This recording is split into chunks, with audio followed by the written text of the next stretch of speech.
Welcome to Seshas kitchen. ఇవాళ మనం చేసుకోబోయే రెసిపీ బెల్లం గారెలండి. అవి ఎంత బాగా చేసుకోగలుగుతామో అంత బాగా తినగలుగుతామండి. చిన్న చిన్న టిప్స్ తో నేను చెప్తాను. వీడియో స్కిప్ చేయకుండా చూడండి. పొట్టున్న మినపప్పు కడిగి పెట్టానండి, ఒక 1/2 కిలో అండి.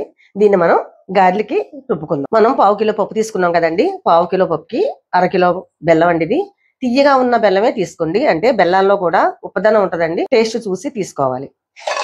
ఇందులో 1 లీటర్ వాటర్ పోస్తున్నానండి.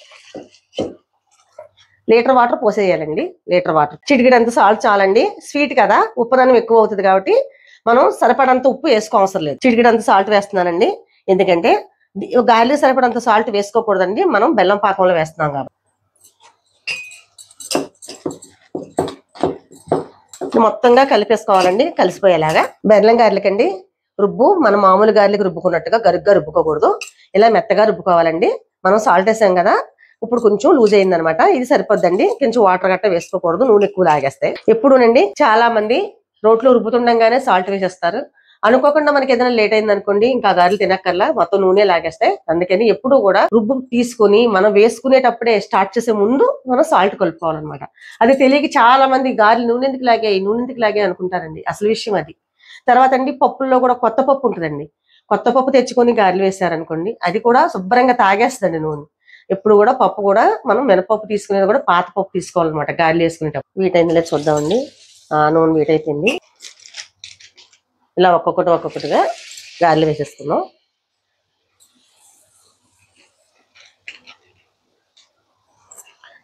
కొంచెం తడి చేసుకోవాలండి. చెయ్య లావుగా వేసుకోకూడదండి, కొంచెం పలసగా వేసుకోవాలి. ఎందుకంటే పాకం లాగాలంటే మనం పలచగా వేసుకోవాలి.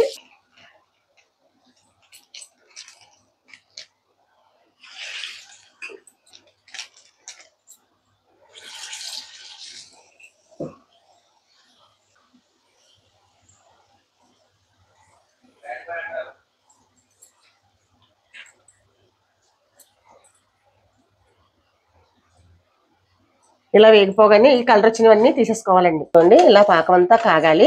గులాబ్ జామ్ పాకానికంటే కూడా ఒక రవ్వ లేతగా ఉన్నా పర్లేదండి, గులాబ్ జామ్ పాకం అంతగా రావాలన్నమాట. ఇదిగోండి, పాకం ఇలా ఉడకొచ్చింది కదండి. ఇది మనకి చెయ్యి ఇలా చూస్తే అదిగోండి జిగురు, ఆ జిగురు వస్తే చాలండి. ఇప్పుడు గులాబ్ జామ్ పాకం మనం చేస్తాం కదండి, గులాబ్ జామ్ చేసుకున్నప్పుడు ఆ పాకం రానివ్వాలి.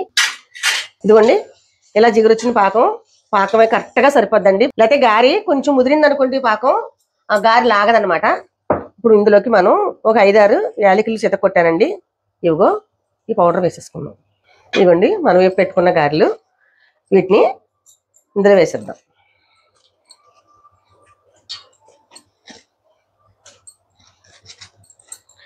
వేడిగా ఉన్న గారెలే వేసేస్తానండి, బాగా లాగుద్ది అనమాట వేడి పాకంలో.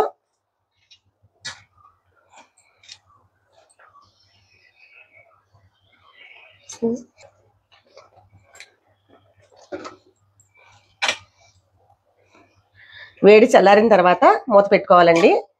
చక్కగా ఇవి ఇలాగా స్పంజీలాగా వస్తుందండి గారి. చక్కగా పీల్చేస్తాను అనమాట పాకం. స్టవ్ ఆపేస్తున్నాను. గారెలు వేసిన తర్వాత అండి ఒక 5 నిమిషాలు కానీ లేదా 10 నిమిషాలు కానీ తర్వాత మళ్ళీ ఒకవైపుకి తిప్పేసిన తర్వాత మనం ఇలా పాకాన్ని ఇలా కింద కనుక్కుంటేనండి బాగా లాగుద్ది అనమాట. మీరు మర్చిపోకుండా అలా చేయండి. చక్కగా పాకం అంతా పీల్చేసి గారి చాలా స్వీట్ గా సూపర్ టేస్టీతో వస్తుందండి. తింటుంటే అమృతం తిన్నట్టు ఉంటుందండి. 1/2 గంట వరకు మనం వీటిని తీయకూడదు అనమాట. చక్కగా పక్కన పెట్టేసాం అనుకోండి, పాకాన్ని అంతా పీల్చేసి చక్కగా స్మూత్ గా వస్తుందండి గారి. లోనంతా పాకం వెళ్ళిపోయి చాలా స్వీట్ వస్తుంది అనమాట. మనం వేసినప్పుడు ఎంత పాకం ఉంది, ఇప్పుడు ఎంత పాకం లాగేసింది చూసారా. 20 నిమిషాలు అయిందండి, అరగంట కూడా అవ్వలేదు ఇంకా. ఉన్న పాకం కూడా చక్కగా లాగేస్తుందండి. కొంచెం పాకంతో ఉండంగానే బాగుంటాయి అనమాట తినడానికి.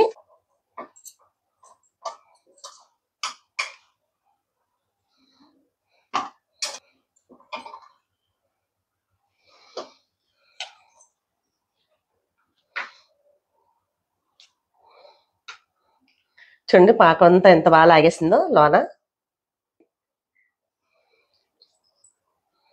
ఎంత బాగా వచ్చే చూసారా.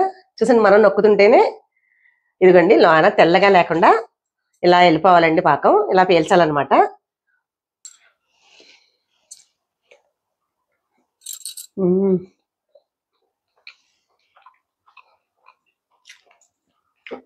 సూపర్ ఉందండి. బెల్లం కూడా మనం చేసుకునేటప్పుడు స్వీట్స్ ఉన్న బెల్లం తీసుకోండి. చాలా చాలా టేస్టీగా ఉన్నాయండి. పిల్లలు కానీ పెద్దలు కానీ చాలా ఇష్టంగా తింటారనమాట. మీరు ఇలా ట్రై చేయండి. మీకు ఎలా వచ్చిందో కామెంట్ చేయండి, లైక్ చేయండి, షేర్ చేయండి, సబ్స్క్రైబ్ చేయండి. నెక్స్ట్ వీడియో కలుద్దామండి. బాయ్.